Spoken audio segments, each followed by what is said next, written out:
إن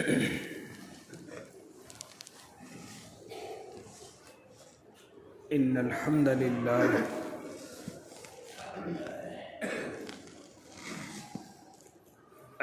لله رب العالمين والعاقبة للمتقين والصلاة والسلام على سيد الأنبياء والمرسلين وعلى آله وأصحابه وأزواجه وذرياته أجمعين.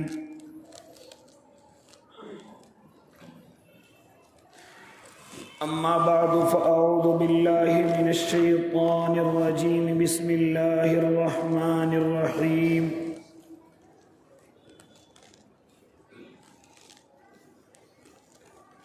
إن الله يرزق من يشاء بغير حساب. صدق الله العظيم وصدق رسوله النبي الكريم ونحن على ذلك من الشاهدين والشاكرين والحمد لله رب العالمين.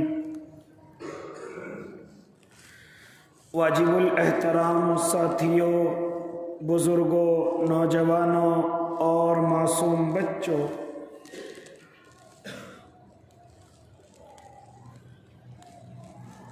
اللہ رب العزت نے جب اپنے انسانوں کو، اپنے بندوں کو پیدا کیا ہے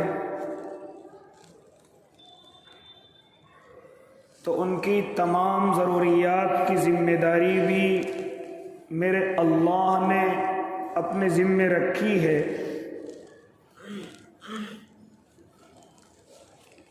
ہر چیز کا خالق و مالک میرا اللہ ہے.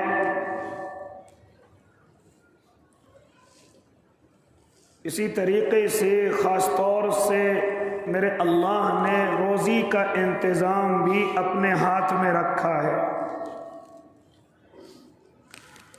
کوئی اسے مانے اسے بھی روزی عطا کرتا ہے، کوئی نہ مانے اسے بھی روزی عطا کرتا ہے. فرق یہ ہے کہ کوئی اگر اسے مانے تو اس نے اس کی روزی کمانے کو اور روزی کھانے کو بھی اللہ نے عبادت بنا دیا. ایک تو اللہ کو نہ ماننے والا اگر روزی کمائے اور روزی کو کھائے اللہ کو کوئی مسئلہ نہیں، لیکن جو لوگ اللہ کو مانتے ہیں اور نیک نیتی کے ساتھ پھر روزی کو کماتے ہیں، نیتوں کو اچھا رکھتے ہیں، اپنے اللہ کے کہنے کے مطابق اپنے قدم کو اٹھاتے ہیں، یہاں تک کہ روزی کمانے میں بھی اپنے اللہ کی رضا اور ناراضگی کی فکر کرتے ہیں، تو اللہ رب العزت ان کے بیٹھنے کو، جو روزی پر بیٹھے ہوئے ہیں، اس کو بھی عبادت بنا دیتا ہے.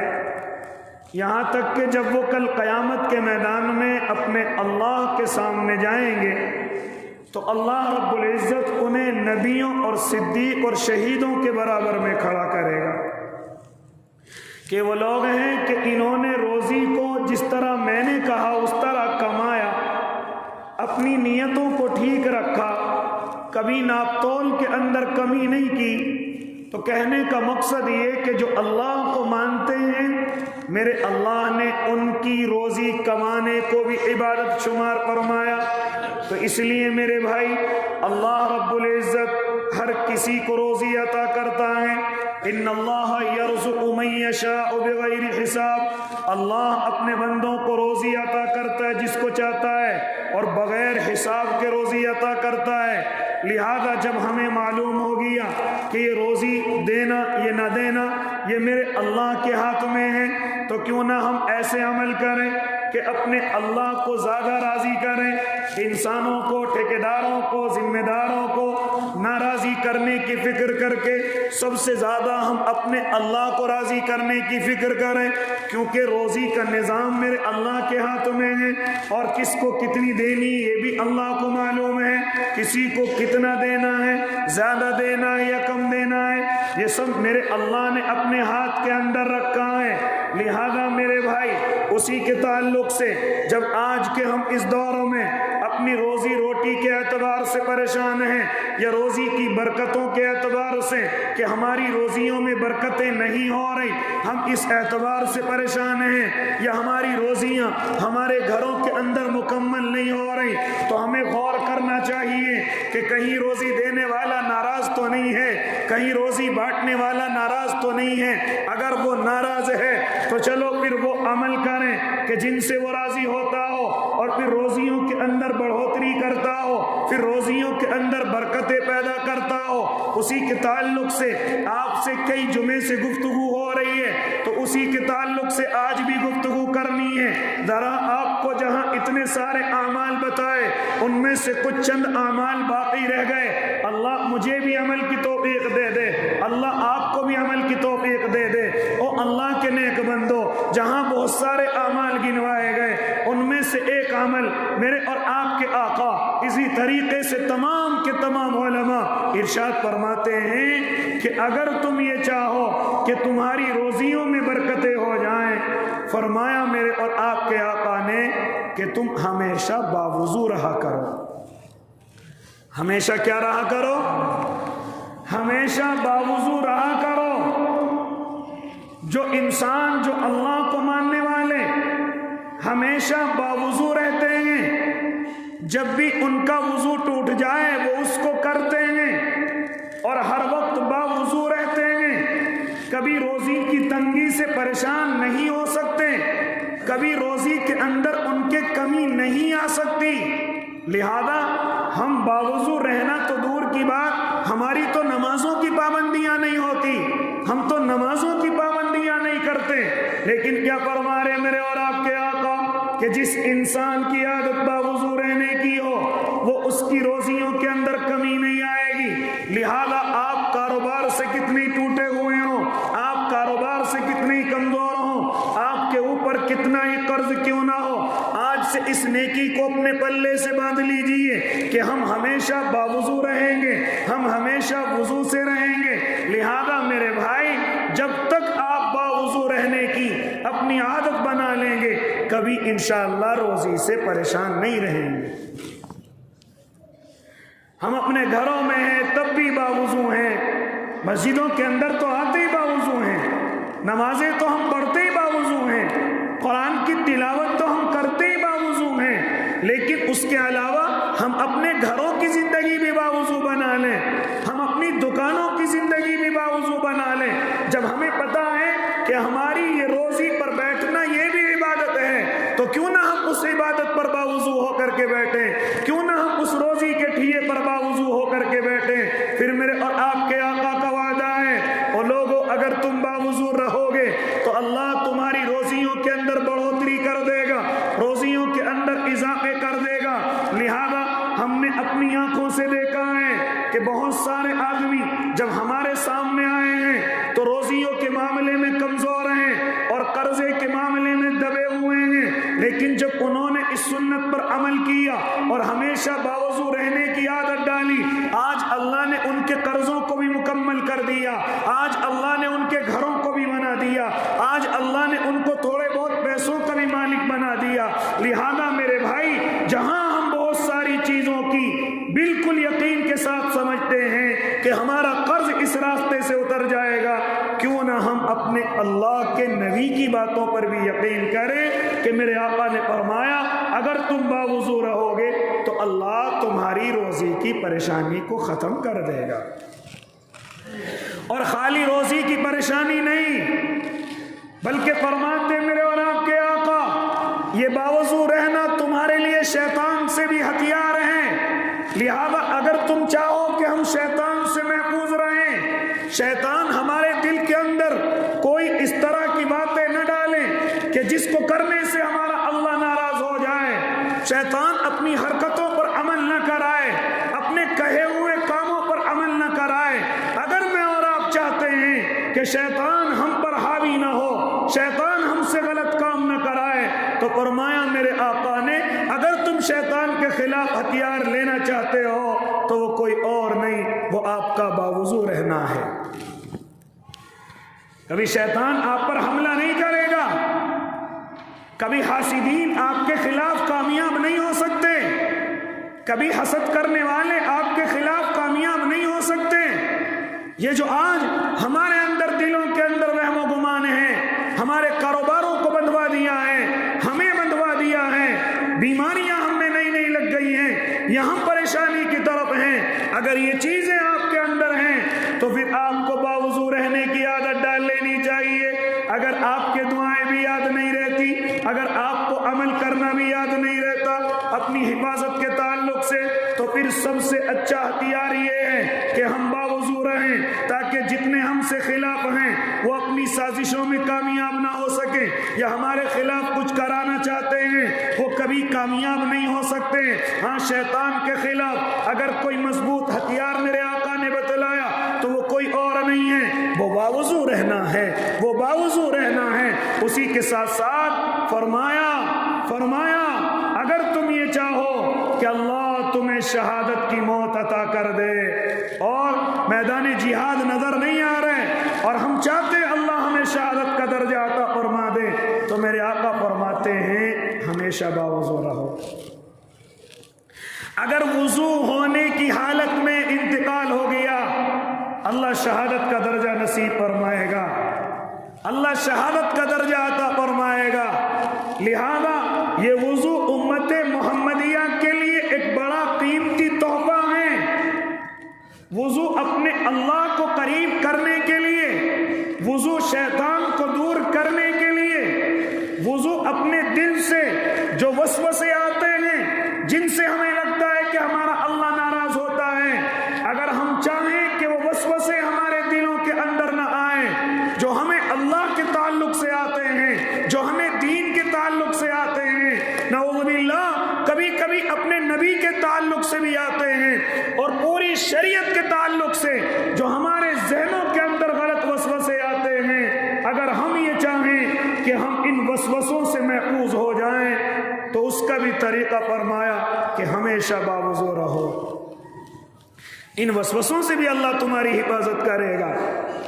لہذا میری بھائی کتنی بات ہو گئی، اگر ہم چاہتے ہیں کہ روزی میں برکت ہو تو باوضو رہیں، اگر چاہتے ہیں اللہ ہمارے قرضے کو اتار دے تو باوضو رہیں، اگر چاہیں کہ اللہ ہمیں کاروبار میں ترقی دے دے تو ہم باوضو رہیں، اگر ہم چاہتے ہیں حاسدین سے، مخالفین سے اور فتینوں سے اللہ ہماری حفاظت کرے تو ہمیں چاہیے کہ ہم باوضو رہیں، ہم چاہیں کہ ہم شیطان کے خلاف اڑے رہیں اور شیطان کو کبھی اپنے اوپر حاوی نہ ہونے دے تو باوضو رہیں۔ یہاں تک کہ فرمایا کہ بندہ جس حالت میں زیادہ زندگی گزارتا ہے اسی حالت میں اس کو موت آتی ہے، یہاں تک کہ اگر کوئی اپنی کاروباری لائن میں زیادہ زندگی گزارتا ہے تو مرتے وقت بھی اس کو کاروبار یاد رہتا ہے۔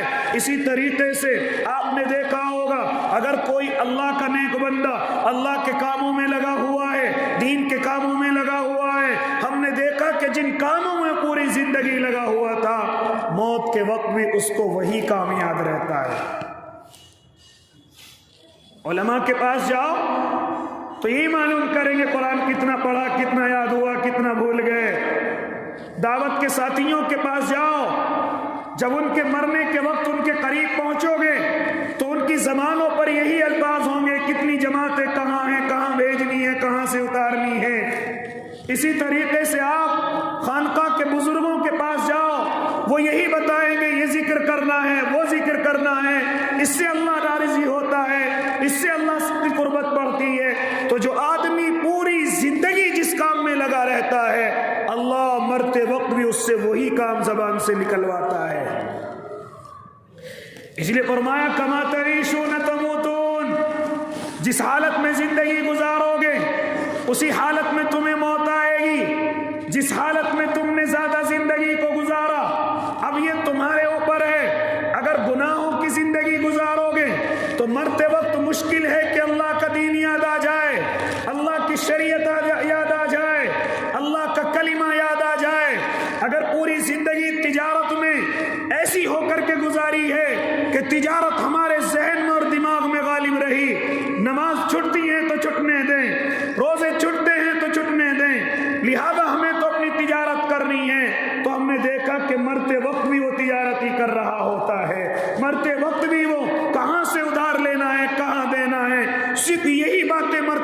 کرتا ہے، اور وہ اللہ کے نیک بندے جو پوری زندگی عبادت کرتے ہیں، دیکھا کہ وہ مرتے وقت بھی اپنے اللہ کو یاد کرتے رہتے ہیں، چاہے وہ مرد ہوں چاہے عورتیں ہوں۔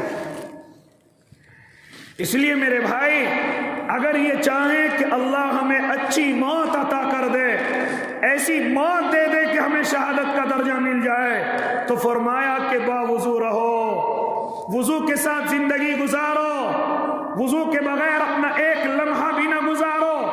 اگر چاہتے ہو کہ ہم بزرگ بن جائیں، اگر چاہتے ہو ہم اللہ کے دوست بن جائیں، اگر چاہتے ہو ہم اللہ کے ولی بن جائیں، تو سب سے پہلا عمل یہ اختیار کر لیں کہ ہم اپنی زندگی کو باوضو گزاریں گے، یہاں تک کہ سفر میں نمازوں کا وقت ہو جائے فوراً نماز شروع کر دی جائے، فوراً نماز شروع کر دی جائے، یہ نہیں کہ مجھے وضو کرنا ہے۔ لہذا ہمیشہ باوضو رہیں۔ تو روزی کی اگر تنگی سے بچنا چاہتے ہیں، روزی کی اگر کمی سے بچنا چاہتے ہیں، اور کاروبار کی ترقی چاہتے ہیں، تو میرے آقا کا یہ طریقہ کہ ہمیشہ باوضو رہو، ہمیشہ وضو کے ساتھ زندگی گزارو۔ لہذا ایک عمل یہ ہو گیا۔ اس کے بعد فرمایا علماء نے کہ اگر تم یہ چاہتے ہو کہ اللہ تمہاری روزیوں کے اندر برکت عطا کرے، تو فرمایا کہ تم چاشت کی نماز کی پابندی کرو، چاشت کی نماز کی پابندی کرو، جو 10 اور 11 کے بیچ میں، یا 9 اور 10 کے بیچ میں، جب سورج کافی زمین کے اوپر آ جائے، جب سورج اپنی تپش چھوڑنے لگے، یہاں تک کہ حدیث کے اندر آتا ہے جب اس دھوپ کی وجہ سے اونٹوں کے پیر جلنے لگے، تو اس وقت میں اپنے رب کے سامنے آؤ، اپنے رب کے سامنے 2 رکعتیں پڑھو۔ یہ چاشت کی نماز کہلائے گی۔ یہ کاروبار کی شروعات کا وقت ہے، یہ کاروبار کی ابتدا کا وقت ہے۔ اس وقت میں کاروبار عروج پر ہوتا ہے، اور خطرہ یہ ہوتا ہے کہ کہیں ہم اپنے اللہ کو نہ بھول جائیں۔ لہذا اگر تم یہ چاہتے ہو اللہ ہمیں کاروباری ترقی عطا کر دے، فرمایا چاشت کی پابندی کرو۔ کس چیز کی پابندی کرو؟ چاشت کی نماز کی پابندی کرو۔ اپنی محترماؤں کو بھی کہو، اپنے گھر کی مائیں اور بہنوں کو بھی کہو کہ جب میں صبح کے وقت کاروبار کے لیے نکل جاؤں تو خالی کاروبار میرا ہی کام نہیں ہے۔ اگر میرا کاروبار چلے گا تو بیوی کے کپڑے بھی اچھے آئیں گے، بیوی کے زیورات کی ضد بھی پوری ہوگی، یہاں تک کہ بچوں کا کام بھی اچھا چلے گا، بچوں کی فیس بھی وقت پر جائے گی۔ تو یہ کام خالی باپ کا نہیں ہے، بلکہ اگر باپ کا کام چلے گا تو بیوی بھی خوش رہے گی، بچے بھی خوش رہیں گے، یہاں تک کہ رشتہ داریاں بھی اچھی نبھائی جائیں گی۔ لیکن اگر شوہر کا ہی کام نہ چلا تو سارے کام بگڑتے نظر آ جائیں گے، نہ بیوی کے وقت پر کپڑے بنیں گے، نہ بچوں کی فیس وقت پر جائے گی۔ تو جب ہمیں دیکھ رہا ہے کہ ہم اپنے باپ اپنے شوہر کے کام سے جڑے ہوئے ہیں، تو ہماری عورتوں کو بھی چاہیے کہ جب ہمارا شوہر ہمارے گھر سے کاروبار کے لیے نکل جائے، ہم بھی چاشت کی نیت کر کے 2 رکعتیں پڑھ کر کے کھڑی ہو جائیں، 2 رکعتیں پڑھیں، اور پڑھ کر کے اپنے اللہ کے سامنے ہاتھ پھیلائیں، اپنے اللہ کو راضی کریں۔ اے رب کریم، ہمارا شوہر تیرے راستے میں کاروبار کے لیے نکلا ہوا ہے، اللہ سب سے پہلے تو اس کی حفاظت کرنا، پھر اس کے بعد جو وہ کاروبار کر رہا ہے اس میں اللہ تجھے ترقی دینی ہے، اللہ اس میں برکتیں دینی ہے۔ میرے بھائی، محترماؤں کی دعاؤں کا کاروبار میں بڑا دخل ہوتا ہے، لیکن آج ہمارے گھروں سے یہ چیز تیزی کے ساتھ نکلی ہوئی ہے۔ نہ شوہر کہتے ہیں، نہ بیویوں کو ہی فکر ہے کہ ان کے کاروبار میں ہمارا بھی حصہ ہونا چاہیے۔ کیا ہوا کہ ہم کمانے نہیں جا سکتی، کیا ہوا ہم کاروبار نہیں کر سکتی، لیکن اپنے شوہر کے کاروبار کے لیے دعائیں تو کر سکتی ہیں۔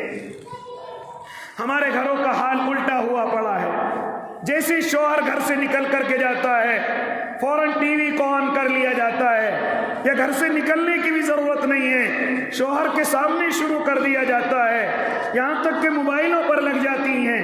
یہاں تک دیکھا گیا ہے کہ جیسے شوہر گھر سے باہر نکلا، وہ رشتہ داریاں اور پڑوسیاں تمام کی تمام چیزیں نبھانے کے لیے نکل جاتی ہیں۔ یاد رکھنا، جن کی بیویوں کو اپنے شوہروں کے کاروبار کی فکر نہ ہو، ان کے شوہر کبھی ترقی نہیں کر سکتے۔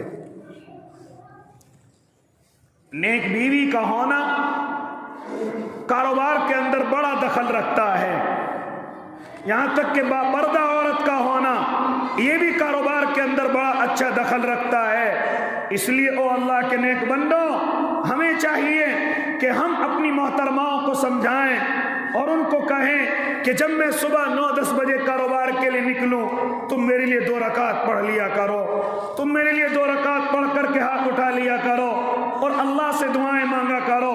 لہذا میرے بھائی، آپ کہیں گے اس دعا کا کاروبار سے کیا تعلق ہے؟ ارے آپ تو وہاں بھی کہہ سکتے ہیں کہ جب ہمارے تبلیغی بھائی گشت کے لیے نکلتے ہیں، ملاقات کے لیے نکلتے ہیں، آپ نے دیکھا ہوگا کہ وہ ایک ساتھی کو مسجد میں بٹھا کر کے جاتے ہیں۔ جانتے ہو اس کا کیا کام ہے؟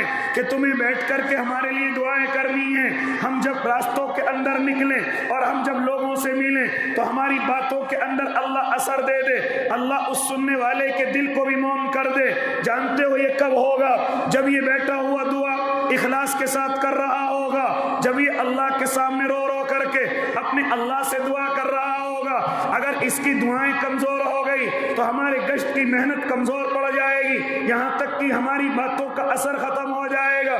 اسی کو اسی طریقے سے سمجھ لیجیے، جیسے ہی شوہر اپنے گھر سے نکلا ہے تو سب سے زیادہ ہمدرد اپنی بیوی کو سمجھتا ہے۔ لہذا بیوی کو چاہیے کہ جیسے شوہر گھر سے باہر نکلے وہ دعاؤں کے لیے ہاتھ اٹھا لے،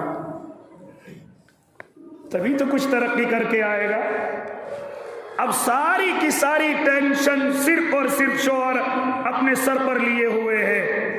اس ٹینشن کی وجہ سے وقت سے پہلے اس کے بال سفید ہو گئے، وقت سے پہلے بوڑھا ہو گیا، وقت سے پہلے کمزور ہو گیا، وقت سے پہلے بیماریوں کا شکار ہو گیا۔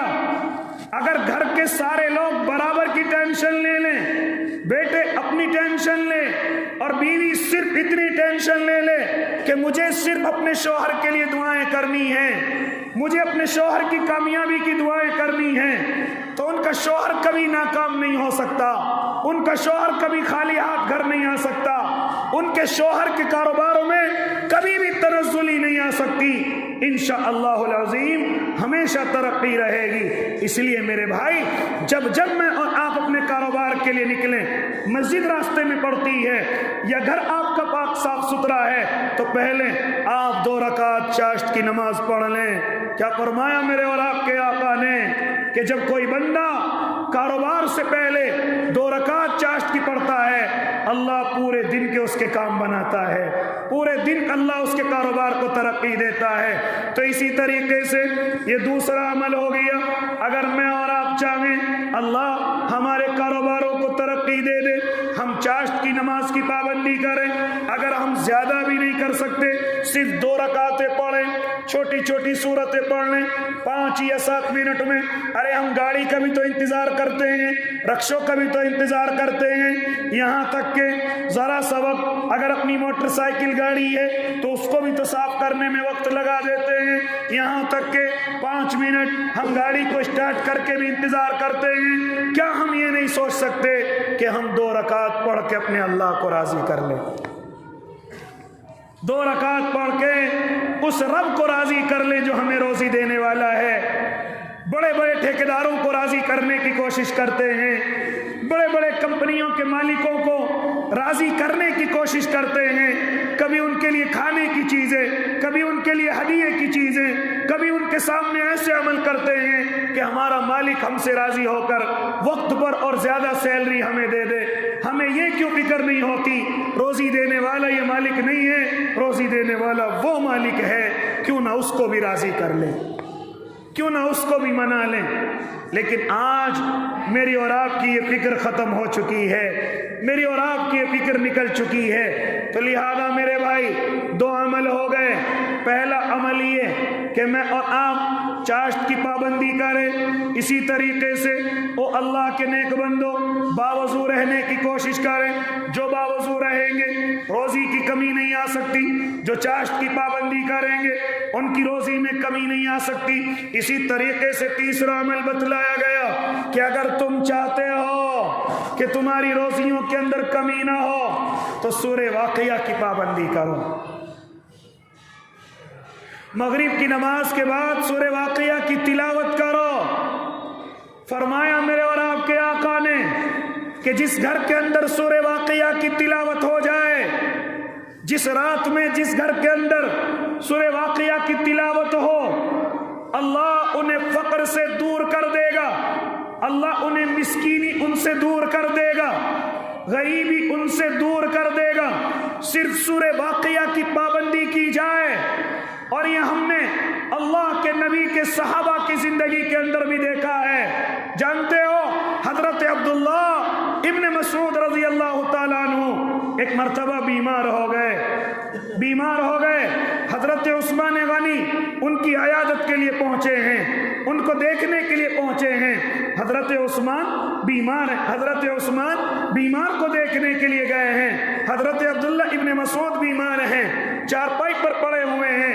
حضرت عثمان فرماتے ہیں عبداللہ تم بیمار ہو، تمہیں کوئی ضرورت ہو تو بتلاؤ۔ حضرت عبداللہ ابن مسعود فرماتے ہیں مجھے کوئی ضرورت نہیں ہے، اللہ کا شکر ہے، مجھے کوئی ضرورت ایسی نہیں ہے جس کو تم پوری کرو، میرا اللہ ضرورتوں کو پورا کرنے والا ہے۔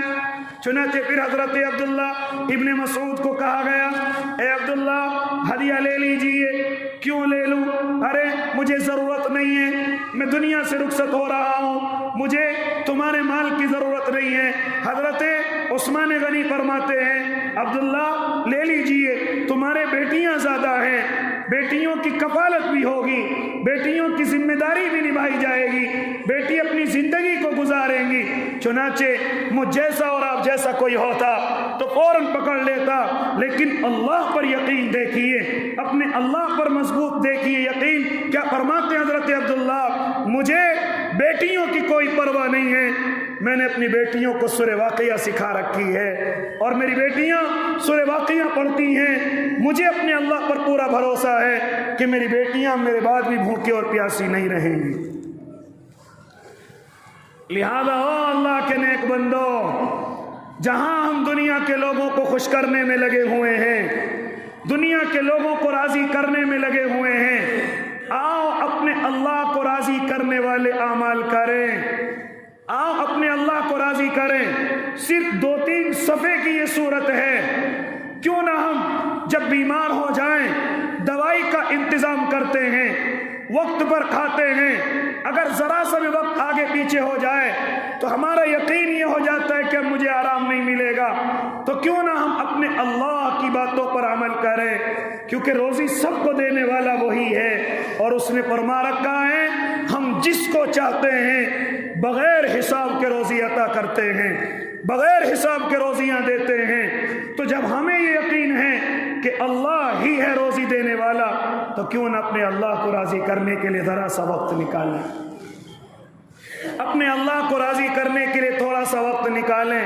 او اللہ کے نیک بندو، یہ 3 عمل بتلائے گئے۔ پہلا یہ کہ ہمیشہ باوضو رہو، اگر چاہتے ہو اللہ روزیوں میں برکت دے تو باوضو رہنے کی کوشش کرو۔ اسی کے ساتھ ساتھ دوسرا عمل میرے اور آپ کے آقا کے تعلق سے معلوم ہوتا ہے کہ میں اور آپ چاشت کی پابندی کریں۔ آج اوابین کی بھی پابندی میرے ساتھی کر لیتے ہیں، اشراق کی بھی پابندی کر لیتے ہیں، لیکن یہ چاشت کی نماز ہے جو 10 بجے تقریباً پڑھی جاتی ہے، اس میں ہمارے ساتھی نظر نہیں آتے، اس میں ہمارے کاروباری نظر نہیں آتے۔ ہم سے زیادہ تو غیر مسلموں کو دیکھا گیا کہ جب وہ کاروبار پر چلتے ہیں سب سے پہلے اپنے مندروں کے اندر ماتھا ٹیکتے ہیں، یہاں تک دیکھا گیا کہ انہوں نے اپنی دکانوں کے اندر ذرا سے مندر بنا رکھے ہیں، اور جیسے ہی دکان کھول کر کے بیٹھتے ہیں 5 منٹ 4 منٹ اس مندر کے سامنے ہاتھ جوڑ کر کے بیٹھ جاتے ہیں۔ ہم سے زیادہ یقین ان کا بنا ہوا ہے، اور ان کے یقین کے مطابق ان کو مل بھی رہا ہے، ان کو ترقی بھی ہو رہی ہے۔ لیکن آج مسلمان میرے اور آپ کے پاس وقت نہیں کہ 2 رکعت اپنے اللہ کو راضی کرنے کے لیے پڑھ لی جائیں، 2 رکعت اپنے رب کو راضی کرنے کے لیے پڑھ لی جائیں۔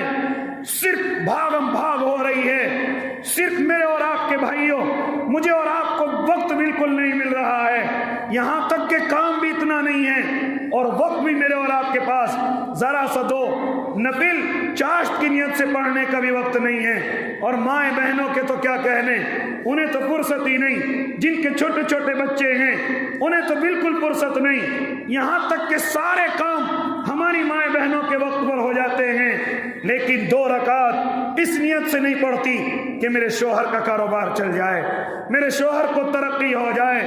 ہاں انہیں وقت پر کپڑے تو چاہیے، انہیں شادیوں میں زیورات تو چاہیے، انہیں بچوں کی تمام ضروریات تو چاہیے، لیکن اللہ کی بندیاں اس طرف نہیں آتی کہ ہم 2 رکعت نماز اپنے شوہر کے کاروبار کی نیت سے بھی پڑھ لیں۔ کہاں سے پڑھیں جب گھر کا ماحول ہی نہیں ہے؟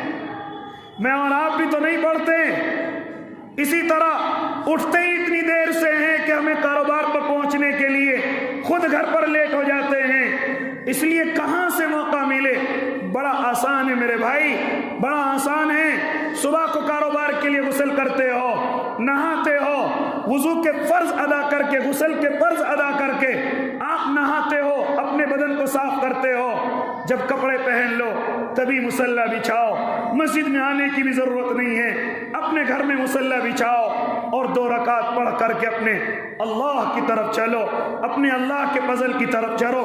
یہ کاروبار یہ نہ سمجھے کہ شریعت کا حصہ نہیں ہے، نہ میرے بھائی، اس کو اللہ نے اپنے فضل سے تعبیر کیا ہے کہ جب تم نمازوں سے فارغ ہو جاؤ، جب تم فرض ادا کرنے سے فارغ ہو جاؤ تو پھر تم اپنے اللہ کا فضل تلاش کرو۔ اسی طریقے سے جمعے کے دن بھی فرمایا کہ جب تم نماز جمعہ سے فارغ ہو جاؤ تو پھر اپنے اللہ کا فضل تلاش کرو، اپنے کاروبار کو تلاش کرو۔ جن انسانوں کی اور مسلمانوں کی عادت یہ ہے کہ جمعے سے پہلے وقت صرف اور صرف نماز جمعہ کی تیاری میں اور نماز جمعہ کے بعد فوراً جو کاروبار کرتا ہے اللہ اس کے کاروبار میں ترقی عطا کرتا ہے، لیکن آج ہم کر رہے ہیں تو فجر سے لگ گئے، جمعے کے وقت میں نماز جمعہ کی اذان ہو رہی ہے، ہمیں کوئی پرواہ نہیں، یہاں تک کہ خطبہ شروع ہو گیا، ہمیں کوئی پرواہ نہیں، اور اتنے لاپرواہ ہیں کہ جن میلے کچیلے کپڑوں میں ہم کام کرتے رہتے ہیں انہی کو پہن کر کے آج عید کے دن بھی ہم اپنے اللہ کے گھر میں ایسے ہی چلے آتے ہیں۔ اتنی لاپرواہی اللہ کے تعلق سے ہے، اور پھر ہمارا رونا یہ ہے کہ اللہ ہمیں روزی نہیں دیتا، اللہ ہمارا کاروبار نہیں چلاتا، اللہ ہمارے کاروبار کو ترقی نہیں دیتا۔ کبھی ہم نے اپنے گریبانوں میں جھانک کر کے دیکھا کہ ہم کتنی فکر کرتے اپنے اللہ کی، ہم کتنا راضی رکھنے کی کوشش کرتے اپنے اللہ کو۔ اگر نماز جمعہ سے پہلے کا وقت ہمارا نماز کی تیاری میں ہو جائے تو اتنا تم پورے دن بھی نہیں کما سکتے جتنا اللہ تمہیں نماز جمعہ کے بعد عطا فرما دے گا۔ صحابہ کرام نماز جمعہ کے بعد ایسے کاروبار لگایا کرتے تھے، اپنے ٹھیوں کو سجایا کرتے تھے، نماز جمعہ سے پہلے نہیں، جمعے کی نماز سے پہلے کوئی کاروبار نہیں، کیونکہ روایتوں کے اندر آتا ہے کہ جب جمعے کی اذان ہو جائے پھر اس کے بعد اگر کوئی اپنے کاروبار میں لگا رہے، فرمایا یہ کاروبار میں لگے رہنا اس کے لیے حرام ہے، گناہ نہیں، حرام ہے اگر نماز جمعہ کی اذان ہو جائے اور پھر ہم اپنے کاروبار میں لگے رہیں۔ جب ہم یہ کام کرتے اپنی عقل سے، میرے اللہ نے کہہ دیا نماز جمعہ سے پہلے نماز کی تیاری اور نماز جمعہ کے بعد فوراً کاروبار سجاؤ۔ برکت دینے کا کام ہمارا ہے، کاروبار چلانے کا کام ہمارا ہے، تمہارے کاروبار کو ترقی دینے کا کام ہمارا ہے، لیکن ہم سمجھتے ہیں کہ سب چیز سے فارغ ہو کر کے تب نماز پڑھیں گے، یہاں تک کہ وہ فارغ ہونے کا وقت نہیں ملتا اور میلے کچیلے کپڑوں میں ہم اللہ کے گھر میں آ جاتے ہیں، ہم اللہ کے اس گھر میں آ جاتے ہیں، نہ بدن پر خوشبو ہے، پسینے کی بدبو اتنی کہ برابر والے کو پریشانی ہو جائے، کپڑے اتنے میلے کچیلے کہ برابر والا نماز پڑھنے میں گھن محسوس کرے، لیکن ہمیں ذرا سی پرواہ نہیں۔ اگر کوئی ٹوک دے کہتے یہ تو سادگی ہے، یہ تو ہماری سادگی ہے، ہم دکھاتے نہیں ہیں، ہمارے اندر ریاکاری نہیں ہے۔ یہ ریاکاری نہیں، یہ اللہ کو تمہیں ناراض کرنے والی چیز ہے۔ جب تمہارے پاس اچھے کپڑے ہیں کیوں نہیں نماز جمعہ میں پہن کر کے آتے؟ یہاں تک فرمایا کہ اگر کسی کے پاس اچھے کپڑے ہیں اور وہ اللہ کے گھر میں میلے کپڑوں سے آ جائے، اس کی نماز مکروہ ہوگی۔ کیا ہوگی؟ اس کی نماز مکروہ ہوگی۔ یہاں تک کہ اگر تیرے پسینے کی بدبو آ رہی ہے اور تو مسجد کے اندر آ کر کے کھڑا ہو گیا، تیری وجہ سے اگر برابر والے مقتدی کو اگر پریشانی پہنچی تو یاد رکھنا اتنا ثواب تجھے نماز کا نہیں ملے گا جتنا گناہ تجھے اسے تکلیف پہنچانے کا ملے گا۔ اسی طریقے سے میرا اور آپ کا اسلام صفائی کی مجھے اور آپ کو ہمیشہ تلقین کرتا ہے۔ یہ کوئی نمازی نہیں ہے، یہ دھوکہ دے رہے اللہ تعالیٰ کو جو میلے کچیلے کپڑوں میں مسجدوں میں آتے ہیں۔ یہاں تک فرمایا کہ جن کپڑوں کو پہن کر کے تم رشتہ داری میں نہیں جا سکتے، ان کپڑوں کو پہن کر کے اللہ کے گھر میں کیسے تمہیں شرم آتی ہے کہ پہن کر کے آؤ؟ جن کپڑوں کو پہن کر کے رشتہ داری میں جاؤ، انہی کپڑوں کو پہن کر کے اللہ کے گھر میں آؤ۔ کہ اللہ کا گھر رشتہ داروں کے گھر سے نیچا ہو چکا ہے ہماری نظروں میں۔ اسی طرح الٹے سیدھے کپڑے، کسی نے لنگی پہن رکھی ہے تو وہ اوپر چڑھی ہوئی ہے بالکل بے ڈھنگی، نہ اس پہ پریس ہے، اوپر سے شرٹ پہن رکھی ہے، میلا کچیلا بنیان جس کو رات میں پہن کر کے سویا اسی کو پہن کر کے مسجد میں آ گیا۔ ہمیں شرم نہیں آتی؟ ہم اللہ کے گھر میں خوشبو کی بجائے آ کر کے بدبو پھیلاتے ہیں۔ یہاں کے فرشتے آپ کے انتظار میں رہتے ہیں، یہاں کے فرشتے آپ کے منہ سے منہ ملانے کے لیے تیار رہتے ہیں، اور آپ کے منہ سے پہلے بدبو آ رہی ہے، بیڑی کی بدبو، گٹکے کی بدبو، یہاں تک کہ صبح کو آئے، کوئی کولگیٹ نہیں، کوئی مسواک نہیں، ایسے ہی آ کر کے مسجد میں کھڑے ہو جاتے ہیں۔ ہمیں شرم نہیں آتی؟ اس لیے میرے بھائی، ہم اپنے اللہ کی عبادت کے ساتھ ساتھ اپنے ڈھنگ کا بھی خیال کریں کہ ہم کسی ایرے غیرے کے سامنے نہیں، ہم اپنے اللہ کے سامنے جا رہے ہیں، ہم اپنے روزی دینے والے کے سامنے جا رہے ہیں، ہم اپنے پالنے والے کے سامنے جا رہے ہیں۔ جس نے ہمیں کپڑے دیے ہم اسی کے سامنے جا رہے ہیں، اور جس نے دیے ہم اسی کے سامنے اچھے کپڑے پہن کر کے نہیں جا رہے۔ کیا وہ اللہ چھین نہیں لے گا ہم سے؟ میرے لیے کوئی ایک جوڑی کپڑے بنا دے، اس کی نیت یہ ہوتی ہے کہ حضرت جو میں نے کپڑے بنائے ان کو پہن کر کے جمعہ پڑھانا۔ عید پر کوئی کپڑے بنائے تو کہتے ہیں حضرت جو عید پر میں کپڑے بناؤں تمہیں دوگانے کی نماز انہی کپڑوں کو پہن کر کے پڑھانی ہے۔ کیا میرا اللہ نہیں چاہتا ہوگا کہ جو کپڑے میں اپنے بندے کو دے رہا ہوں وہ کپڑے پہن کر کے میرے سامنے آئے؟ آپ غور کیوں نہیں کرتے ان چیزوں کا؟ اللہ نے جو اپنے بندوں کو نعمت دے رکھی ہے، میرا اللہ ان بندوں کو اللہ ان نعمتوں کو اپنے بندوں پر دیکھ کر کے خوش ہوتا ہے۔ میں نے اس کو کپڑے دیے پہن کر کے کتنا اچھا لگ رہا ہے، اور دوں گا اسے، اور میں نے کپڑے دیے میرے لیے چھپا کر کے رکھتا ہے، انسانوں کے یہاں پہن کر کے جاتا ہے، پھر انہی سے لے لے گا، میرے یہاں اس کے لیے کپڑے نہیں ہیں۔ اس لیے میرے بھائی، مجھے اور آپ کو سمجھنا چاہیے اپنے اللہ کے گھر میں ایسے آئیں کہ جیسے فرشتے بھی راضی ہوں۔ اسی لیے تو منع کیا گیا، پیاز کھا کر مسجد میں آنا جائز نہیں، سگریٹ بیڑی پی کر کے، یعنی کسی بھی چیز سے منہ میں بدبو پیدا ہو جائے اس بدبو کے ساتھ مسجد کے اندر آنا، یہ بالکل میرے اور آپ کی شریعت کے اندر جس کو نبی رحمت لے کر کے آئے اس میں سختی کے ساتھ پابندی ہے، کیونکہ فرشتوں کو تکلیف ہوتی ہے۔ اس لیے ارادے کرے کہ انشاءاللہ ہمیشہ باوضو رہیں گے نا بھائی انشاءاللہ۔ دوسرا یہ کہ انشاءاللہ چاشت کی نماز پڑھا کریں گے، کاروبار پر جانے سے پہلے 2 رکعت بعد انشاءاللہ ہم چاشت کی پابندی کریں گے نا بھائی انشاءاللہ. اسی طریقے سے سورہ واقعہ انشاءاللہ یاد کر لیں گے تاکہ ہمارے گھر کے اندر سے روزیوں کی کمیاں ختم ہو جائیں, بے برکتی ختم ہو جائے. حضرت اپنے بچوں کو بھی سکھائیں, فکر نہ کریں اور حضرت عبداللہ ابن مسعود کی طرح کہہ دیں کہ مجھے اپنے بچوں کی فکر نہیں ہے, میں نے اپنے بچوں کو سورہ واقعہ سکھا رکھی ہے, لہذا میرے بچے کبھی روزی کے اعتبار سے پریشان نہیں ہو سکتے کیونکہ میں نے اپنے بچوں کو سورہ واقعہ سکھا رکھی ہے. کریں گے نا انشاءاللہ ان باتوں پر عمل. اللہ مجھے